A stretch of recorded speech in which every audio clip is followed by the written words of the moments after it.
ప్రభువు నామమునకు మహిమ కలుగునుగాక.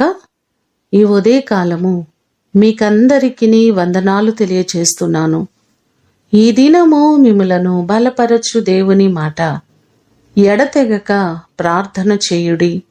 1 తెస్సలోనికైలకు రాసిన పత్రిక 5వ అధ్యాయము 15వ వచనం. మనకున్న సమస్యలను బట్టి ఎప్పటికీ విసుగు చెందక, సమస్య తీరే వరకు, విడుదల వచ్చేంత వరకు, మన జీవితంలో దేవుడు కార్యము చేసేంత వరకు మనము ప్రార్థిస్తూనే ఉండాలి.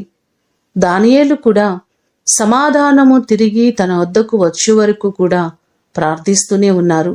అలాంటి ప్రార్థనలు మనము నేటి దినాల్లో చేయవలసిన వారమై ఉన్నాం.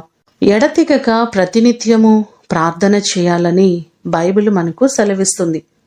లూకాసు వార్త 18వ అధ్యాయము 1వ వచనంలో చూస్తే, విసుకక నిత్యము ప్రార్థన చేయుచుండవలెననుటకు ఆయన ఒక ఉపమానము ఈ భాగంలో చెప్పడం మనం చూస్తున్నాం.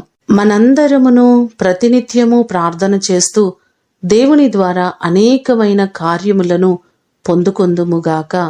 ప్రార్థన చేసుకుందాం. మహాగణుడా, మహోన్నతుడా, మీ ప్రశస్తమైన పాదములకు వందనాలు ప్రభువా. నీ కృప చొప్పున మేము ప్రతి క్షణము నీ సన్నిధిలో ప్రార్థించడం మాకు మీరు నేర్పించండి. ఎడతెగక ప్రార్థించడం, విసుకక నిత్యము ప్రార్థన చేయడం మా జీవితాల్లో మీరు అనుగ్రహించండి. మా ప్రియులెల్లరినీ జ్ఞాపకం చేసుకోండి ప్రభువా. ప్రతి వారికి మీరు తోడుగా ఉండండి.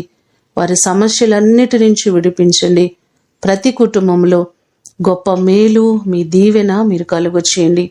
ఏ సమస్యల కొరకు వారు బాధపడుతున్నారో ప్రతి సమస్యలను మీరు తొలగించి సమస్యలపై జయాన్ని మీరు కలుగ చేయండి. నీ కృపా సమాధానములు ఈ దినమంతా కూడా మీరు మాకు కలుగ చేయమని యేసు అతి శ్రేష్టమైన నామమున అడిగి వేడుకొని పొందియున్నాము తండ్రి. ఆమేన్. దేవుడు మిమ్ములను దీవించునుగాక.